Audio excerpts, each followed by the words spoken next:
Matin première, il est 8h51 et vous, dans tout ça, on vous parle ce matin de la situation des étudiants et d'un phénomène inquiétant avec la crise sanitaire. Ils sont de plus en plus nombreux à faire appel à l'aide sociale et à l'aide alimentaire. On en parle dans un instant avec Shems Mabrouk, bonjour, présidente de la FEF, la Fédération des étudiants francophones. Mais avant cela, Hélène Maquet, bonjour à vous. Bonjour. Voici le témoignage de Sarah qui passe des mois difficiles. Sarah, c'est un prénom d'emprunt parce que comme de nombreux étudiants, de nombreuses étudiantes, elle ne veut pas raconter ce qu'elle vit à visage découvert. Sarah est étudiante en première année à Bruxelles pour devenir institutrice primaire. Elle perçoit une bourse de 500 € par mois, engloutie dans son loyer chaque mois. Pour le reste, elle doit se débrouiller toute seule. Et là, pour l'instant, il n'y a plus de boulot pour elle. Personne ne va prendre une personne pour l'embaucher avec ce qui se passe, ce qui est tout à fait normal. Du coup, je me retrouve en fait toute livrée à moi-même, quoi. Et les maigres économies qu'elle a pu faire avant le confinement n'ont pas tenu longtemps. Franchement, ça a tenu le premier mois du confinement. Et après, franchement, j'avais vraiment du mal. C'était vraiment difficile. Je parlais avec ma voisine et puis je lui disais, mais c'est pas possible et tout. Et ensuite, ma voisine qui est beaucoup sur Facebook, sur ce réseau, m'a parlé en fait qu'il y avait des associations qui aidaient en fait des dons alimentaires. Et donc je lui ai dit, je veux bien et tout, parce que moi aussi c'est très compliqué. Et puis voilà. Voilà comment Sarah a frappé à la porte d'une association pour pouvoir manger, pour pouvoir être aidée. Une situation, dit-elle, qu'elle n'aurait jamais pu imaginer. Aujourd'hui, devant elle, il y a les examens et elle est remplie d'inquiétude. C'est très dur à gérer et c'est aussi très dur de se concentrer sur nos cours. Avec tout ce qui se passe, avec les problèmes personnels qu'on a aussi, c'est assez compliqué de se concentrer sur nos cours.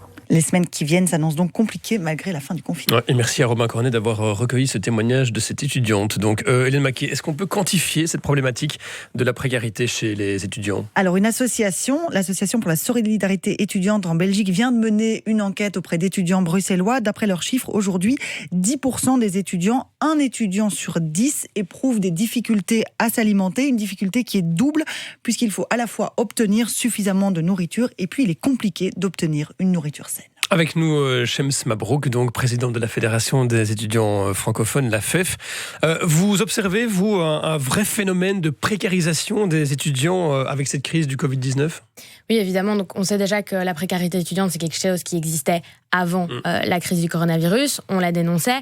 Et la situation n'a fait qu'empirer les choses pour tous ces étudiants qui sont déjà dans des situations précaires, vu qu'ils ont été privés parfois de leur job étudiant, ce qui, du coup, amenait au fait de ne plus pouvoir payer son loyer, etc. Les étudiants qui travaillent pour leurs études, c'est une réalité en Belgique ?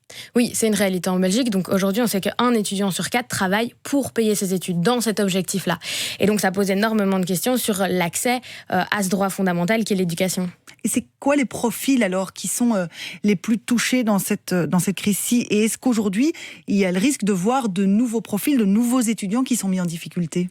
Donc, les profils qui sont évidemment les plus touchés, c'est ceux qui étaient déjà dans des situations de précarité, parce que ce sont des étudiants qui non seulement ont déjà une charge mentale pour payer leurs factures, mais qui souvent n'avaient pas une bonne connexion Internet, qui souvent n'avaient pas un matériel adéquat pour suivre tous ces cours à distance. Et puis évidemment, nous, on se dit qu'un nouveau profil risque d'arriver, celui évidemment des étudiants qui se faisaient aider par leurs parents, qui eux-mêmes vont peut-être se retrouver dans des situations de précarité et donc vont avoir du mal à pouvoir aider leurs enfants. Alors il y a une autre difficulté, c'est pour les étudiants étrangers. On ne le dit pas dans le témoignage, mais Sarah, elle est française et elle fait face aussi à des difficultés particulières.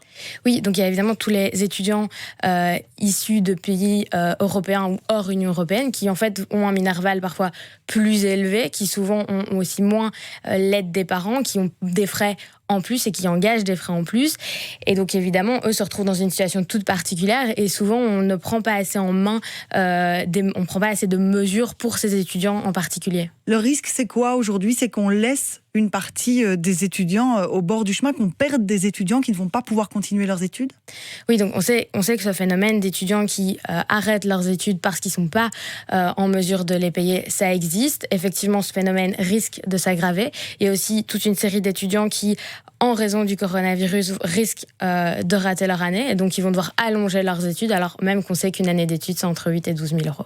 et que normalement, ils devraient économiser aussi pour payer leur Minerval? Oui, donc il y a toute une série évidemment d'étudiants qui soit job pendant l'été, soit job tout au long de leur année académique pour payer le Minerval suivant. Et donc là, qu'est-ce qui va se passer pour tous ces étudiants? C'est la question. Ouais, quand vous dites certains risquent de rater leurs années à cause du coronavirus, ça veut dire quoi? Vous remettez en question, par exemple, les cours à distance, les examens à distance? Ça, c'est des facteurs d'échecs supplémentaires? Oui, et donc ça, il y a plusieurs enquêtes qu'on a menées qui l'ont effectivement montré. C'est que les cours à distance, ça s'est pas bien passé pour une majorité des étudiants. Ils ont eu du mal à suivre les cours. Il y a un quart des étudiants qui sont en décrochage scolaire. Ils n'avaient pas forcément le matériel adéquat pour les suivre. Et donc, tout ça, effectivement, va avoir un impact sur la réussite de l'étudiant et on ne pourra pas le nier. Aujourd'hui, qu'est-ce qu'on peut faire pour ces étudiants? Qu'est-ce qu'ils peuvent faire et qu'est-ce qui peut être organisé pour eux? Alors, en termes court terme, ce que les étudiants doivent, c'est contacter les conseils sociaux des établissements pour avoir une aide le plus rapidement possible. Sur du long terme, il va falloir évidemment que le gouvernement prenne des mesures pour lutter contre la précarité étudiante. Et donc, ça va passer par plusieurs choses. À la fois diminuer les coûts des études, donc les coûts en termes de Minerval, de support de cours, etc. Augmenter les bourses d'études, augmenter la poche le budget qui est alloué pour tout ce qui est allocation d'études, pour les conseils sociaux.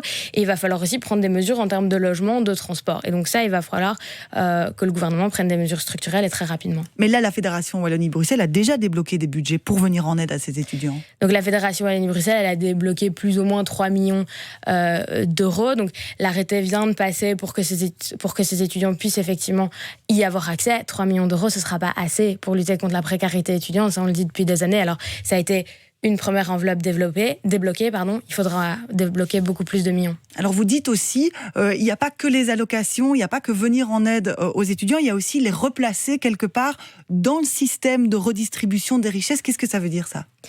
Ça veut dire qu'aujourd'hui, les jobs étudiants, en tout cas les étudiants jobistes, ils n'ont pas accès à la sécurité sociale vu qu'ils ne cotisent pas comme un travailleur cotiserait. Et donc ça veut dire qu'en période de crise, ces mêmes étudiants ne seront pas protégés. Et donc il y aura pas, on n'a pas accès au chômage temporaire, on n'a pas accès à toutes ces protections.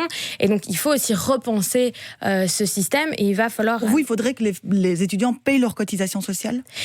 Il faudrait en tout cas que les étudiants puissent bénéficier de cette protection pour éviter que dans des périodes de crise, ils se retrouvent dans des situations de précarité importantes. Et donc effectivement, pour pouvoir avoir accès à cette protection, il va falloir cotiser. Voilà, les 3 millions d'euros débloqués par la Fédération Wallonie-Bruxelles, ce n'est pas assez, c'est votre déclaration du jour.